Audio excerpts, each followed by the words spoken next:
Tremblement de terre sur le marché madridiste. Quand il semblait que le focus était uniquement sur les élections du Barcelona et sur le futur immédiat de Robert Lewandowski au Camp Nou, le Real Madrid fait irruption comme protagoniste absolu de l'histoire. Oui, le nom de l'attaquant polonais recroise celui du club blanc. Et cette fois pas comme simple souvenir du passé, mais comme possibilité que son entourage tenterait d'activer. Attention, parce que derrière cette manœuvre il y a stratégie, il y a intérêt et il y a débat interne qui mérite d'être analysé avec calme et avec mentalité froide. Avant d'entrer en profondeur, je te demande de soutenir la chaîne avec ton like, de t'abonner si tu ne l'as toujours pas fait et de participer dans les commentaires dès maintenant. Reste jusqu'à la fin parce qu'on va décortiquer chaque angle de cette possible opération et je veux savoir ta posture réelle. Le Real Madrid devrait-il écouter la proposition de l'entourage de Lewandowski ou fermer la porte définitivement? La situation est claire. Robert Lewandowski affronte semaine décisive pour définir son futur immédiat. Sa continuité au Barcelona n'est pas garantie et tout dépend du cap institutionnel après les élections du 15 mars. L'attaquant veut attendre, veut écouter le projet qu'on lui présentera, veut savoir s'il continue à être pièce centrale ou si le club optera pour rajeunir la position d'avant-centre. Pendant ce temps, le marché ne s'arrête pas et son entourage travaille en silence. C'est ici qu'entre le Real Madrid comme protagoniste central de cette histoire. Pas comme acteur secondaire, pas comme simple spectateur, mais comme le club qui peut conditionner complètement le dénouement. Parce que quand le nom du Madrid apparaît dans une équation de marché, tout change, tout se revalorise, tout s'accélère. L'entourage du joueur sonderait la possibilité de placer son nom dans l'orbite blanche au cas où le Barcelona ne concrétise pas sa continuité. Ce n'est pas hasard. Le Madrid a toujours représenté destination de prestige maximum pour n'importe quel footballeur. Et dans le cas de Lewandowski, ce n'est pas la première fois que les deux chemins auraient pu se croiser. Dans le passé, il y a eu opportunité réelle pour qu'il porte le blanc. L'intérêt a existé, les conversations ont existé, mais l'opération n'a jamais fini de se boucler et le club a pris d'autres décisions stratégiques. Aujourd'hui, le scénario est différent. Le Real Madrid a construit ces dernières années une politique de recrutement basée sur jeunesse, projection et soutenabilité sportive. Le club a priorisé joueurs capables de diriger cycle long, pas solution temporelle. Et ici apparaît le grand dilemme. Lewandowski a 36 ans. Je vous lance question directe pour que vous participiez maintenant. Un attaquant de 36 ans colle-t-il au modèle sportif actuel du Real Madrid? Pensez-le bien avant de répondre. On ne parle pas de talent, on parle de planification structurelle. La direction blanche respecte profondément la trajectoire du Polonais.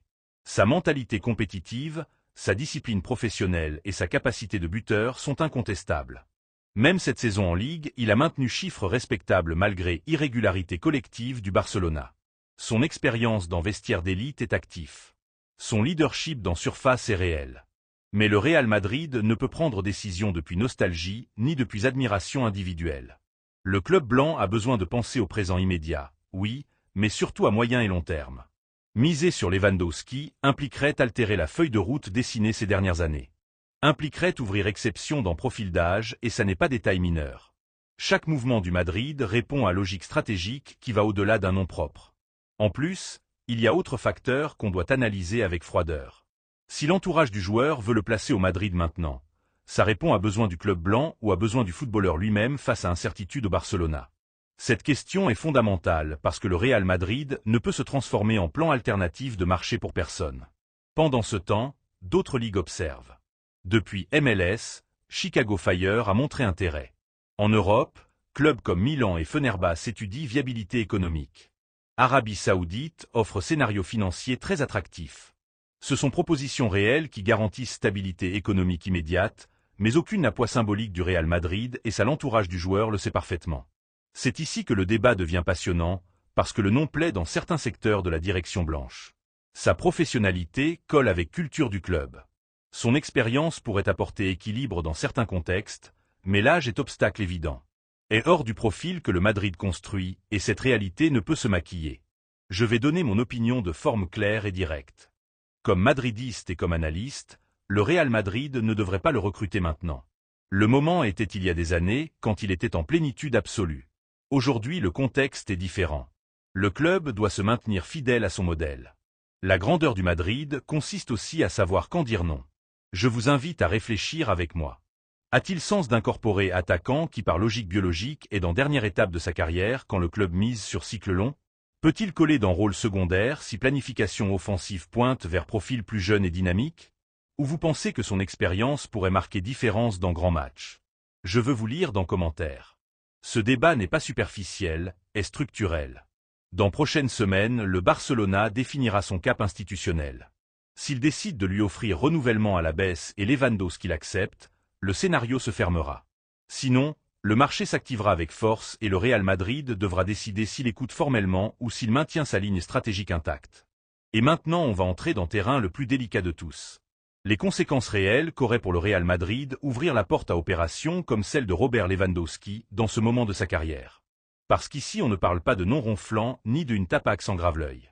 On parle de cohérence sportive, d'identité de projet et de direction que veut prendre le club les prochaines années. L'entourage de l'attaquant polonais continue à bouger pendant qu'il attend résolution institutionnelle du Barcelona. C'est la réalité.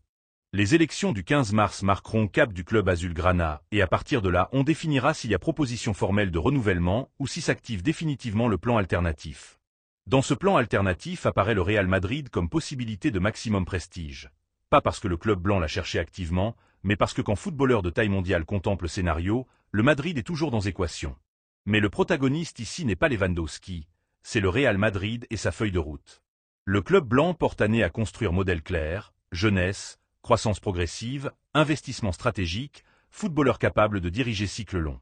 Il ne s'agit pas que de talent, il s'agit d'énergie, de rythme compétitif, de capacité à soutenir saisons intenses pendant plusieurs années.